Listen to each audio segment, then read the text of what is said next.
THUCast, previously recorded, stop from the nut house. We back once again with the THUCast. THUCast, baby. What's going down, man? It's another day in the quarantine, so say, and who knows, man? Quarantine over. The quarantine COVID over. COVID over. Racism is front and center. Yo, man, racism front and center, man. It's a real serious time right now. The world been changing. We've been in court. We went through quarantine. That was some new shit, and now we about to get through this. You know, it's a disease. Racism and COVID. I think the racism disease is bigger than the COVID, man. Yeah, man. And you know, the police brutality thing been going on since it was accepted since as it a was slave started. tracker. You hear me? So, yo, man, shout out to everybody that's here with us today, man, and everybody that's listening today on the panel, man. We got a panel of THU players, young players in the building. Gang, gang. Right. Introduce yourselves, man. Right here we have Brian James Fuller, you know what I'm saying? Extraordinaire. Everything I do, just go hard in the, you know what I'm saying? Go hard in the paint, man. You got City, the artist, man. Arlington, Texas finest, you know. Hold up, where you from in the ag, baby? EA, man. East Arlington, man. Hold up. Okay.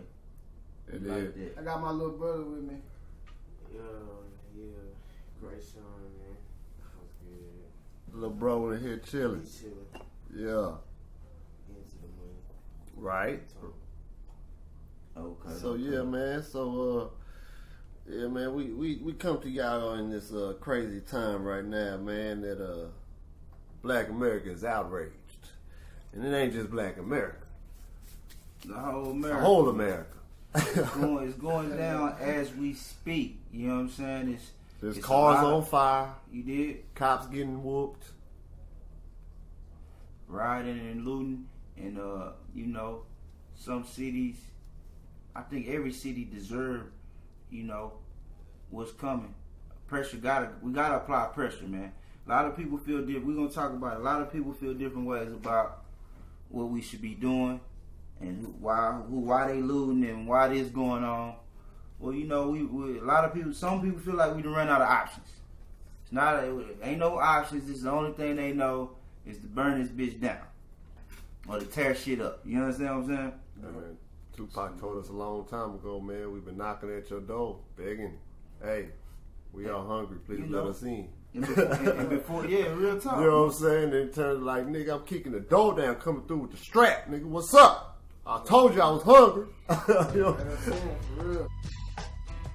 Yes, my raps are filled with rage. One of these days, we gotta bust back for the homies. You have to be logical.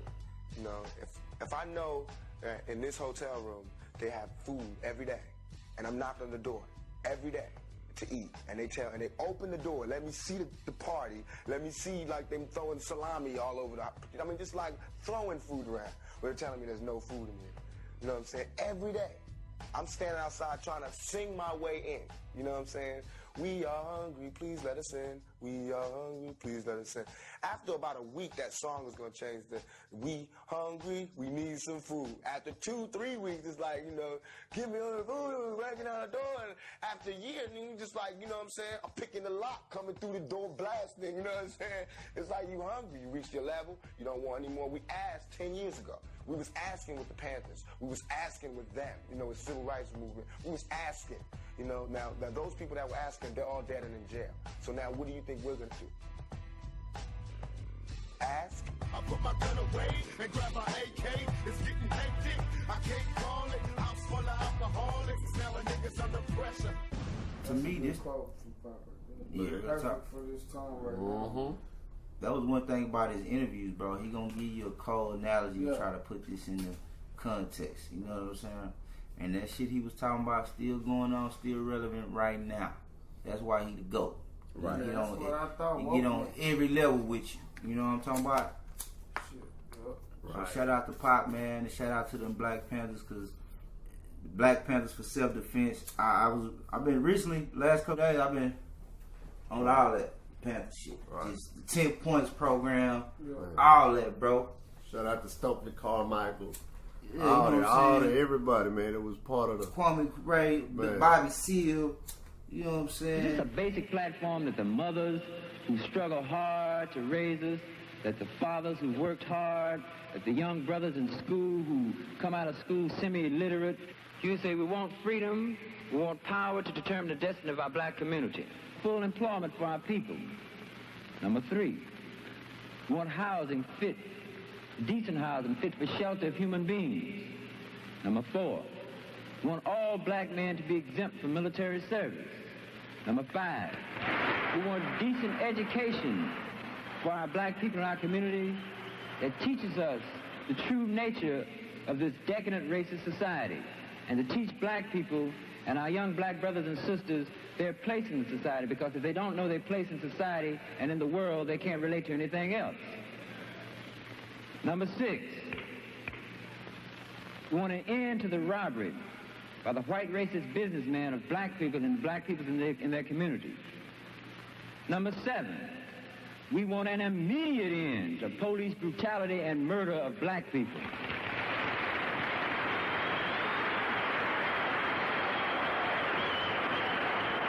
Number 8, we want all black men held in county, state, federal jails and prisons to be released because they have not had a fair trial, because they've been tried by all white juries, and that's just like being tried in Germany being a Jew. Number 8, we want black people, number 9, when brought to trial, to be tried by members of their peers. And a peer being one who comes from the same economic, social, religious, historical, and racial background. If the United States government and the courts and the local courts did this, they would have to choose black people from the black community to sit up on the jury. They'd have to choose some of them mothers who've been working 20 years in Miss Ann's kitchen scrubbing floors like my mother done done. They have to choose some of them hard-working fathers. They have to choose some of those brothers who stand on the block out there wondering where they're going to get a gig. They're going to have to choose these black people. And number 10, he would say, let's just summarize it. We want housing, we want clothing, we want education, we want justice, and we want peace. Yeah, man. So now fast forward to these day times, man. We got modern day people like that right now. This evolving. So man, shout out to everybody. Yeah. But say Don, to add on to that, you know how we always be looking around for the leadership. Yeah. You know what I'm saying? With us sacrificing Malcolm X, Fred Hampton, Tupac, Nelson Mandela, I mean, go on, you know, yeah. all these different people, leaders that you look up to. Now in this time that we in right now, and we looking for them, it's really all of us. That's what the sacrifice was. Right. See what I'm saying? It's just something I was thinking about, man. But you know what I'm saying? We're gonna get into it. We're gonna get into it. Fannie Lou Hamer once said, "We are sick and tired of being sick and tired." And I stand here today exhausted. Black Minnesota, we're done dying. And white Minnesota, you are done hiding. This has been a white Wakanda for far too long, where black bodies drop like flies and nobody does anything. I want to commend Chief Arredondo for taking the right steps and immediately firing those officers. We want to be very clear that we stand with the first African American chief. That's right. Now, Mike Freeman, where you at? That's right. Because we saw where you were at with Justine DeMond when it was a white woman in South Minneapolis. We saw where you were and how eager you were to charge and prosecute a black Somali Muslim man. That's right. Now we want that same justice. We are here reclaiming our time and reclaiming our humanity. That's right. Enough is enough. We want all 4 of the officers arrested and charged and eventually convicted. That's right. Those 4 officers stood, kneeled, and killed George Floyd. All humanity should be outraged. I also want to tell you all, what you're witnessing in Minnesota is something that's been a long time coming. I can't tell you how many governors I've sat down with, how many mayors we've sat down with, and we've warned them that if you keep murdering black people, the city will burn. We have stopped the city from burning numerous times, and we are not responsible for it burning now. Mike Freeman is holding up progress. Poverty and oppression is holding up progress. This is not simply looting, this is an uprising. The question, to ride or not to ride? That's the question. BJ. Okay. I feel like as of right now, it's perfectly acceptable, but I don't think it's the right thing. As much as I'm on it, like, run the play, do it, burn it down, like, that's how I feel in my heart. So, you know what I'm saying? But I also feel like it's a necessary evil. Like, you're losing control because you're losing your trust. You know what I'm saying? Like, we trusted you when we stayed in the house during COVID. We wasn't sure, but some of us feel like we had it and some other stuff, and we was like, and then I'm catching people with it. And so you're like, so maybe that was real, but whatnot. But either way, I trust you on this for a couple months. Right. We're just gonna see how this worked out. And some idiot lit the powder keg. Like, bro, we've been in the house for 2 months just wanting to come outside and see the sun, and some freaking idiot, after all of these millions of people done lost their job and they at home mad and bitter, you know what I'm saying, about all kind of stuff, bro, wanting to go work. Cabin fever. Bro, and boom! You know what I'm saying? Bro, we up right now. So, yeah. I mean, so ultimately, it's just bad, but, you know. CD, ride or not to ride? Man, I feel like tear down everything unless it's black owned, man, right now, because I mean, I understand the concept of, you know, how people can see that's not progressive or that's not gonna get us anywhere, but I feel like the pain that we feel need to be shown, just like when you attack us or another country attacks us or something like that, we gonna do something back. So it just feel like we just feel like a third world country being bullied, being attacked by this country. Right. While we in this country. Right. You know what I'm saying? We feel like pure enemies to them. We feel like, you know what I'm saying, they look at us as enemies, so we just trying to... It's like, is this what you want? Bark at the moon, man. We trying to bark at the moon and shit. Try to get the moon attention, because goddamn, you know what I'm saying? This shit's fucked up. Look, bro. You feel me? Ride or not to ride?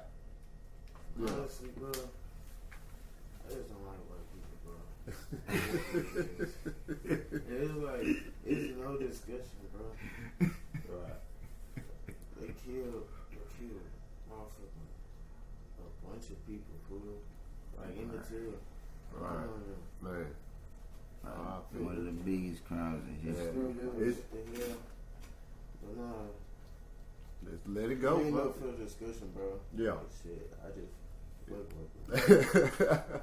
So it's a ride, man. Yeah, man. So I don't know, man. That's how a lot of people feeling right now. I just feel like shit is a necessary evil, man. Necessary evil, day. That's all it is right now, bro. You gonna hear us now. You know what I'm saying? And then after that, you want to complain about the loot and what happened in Target, burnt Target at Wells Fargo. Man, shut the fuck up. Man. Shut up. Shit, nobody wants to hear your complaining. You ain't hearing ours, and that's why this shit going down. If they saying shit like that, they obviously still don't feel our pain. Exactly, so fuck them. You know what I'm saying? Fuck them. I'm like, fuck all the motherfuckers that ain't with us. They don't feel the pain. You ain't watched the video. You don't know what that shit's like. Fuck you. Because the thing about the people in this room, I don't know about all y'all, but I think we all had some sort of run-in with law enforcement that was like, is you crazy? Right. You know what I'm saying? Like, I don't know, bro. Shit. Yeah, them being public service, man, I don't know why we gotta be in such a panic when we see them blue lights and shit. Nigga tense up and shit, you know what I'm saying? Yeah. Nigga tense up, or nigga just like, damn, because really anything can happen, you know what I'm saying? It wouldn't be America if you didn't, bro. Man, that's what's sad about it. You grow up watching. That's what America is, bro. Tensing up, watching your mom tense up. You grow up watching all your people tense up. Then you watch the movie. You tense up, but then you get older and you like, oh shit, we tensing up because of this and right. Oh damn, this the country we living in. Once you get older, 16, 17, and you start understanding what's going on around you a little bit. Yeah. You know what I'm saying? You know what I'm saying? It's just like, damn, it's kind of heartbreaking. You know what I'm saying? Because I feel like every black person got to go through that moment in their life too, where they realize they black in America. I'm tired of being a bigger person. That's right. I'm tired of walking around and seeing white kids and feeling like me being having a big heart and just giving love to every race, and we not getting it in return. Thank y'all for listening. For future content, make sure y'all subscribe to the YouTube channel, Nut House Radio 1, and check for us on Spotify.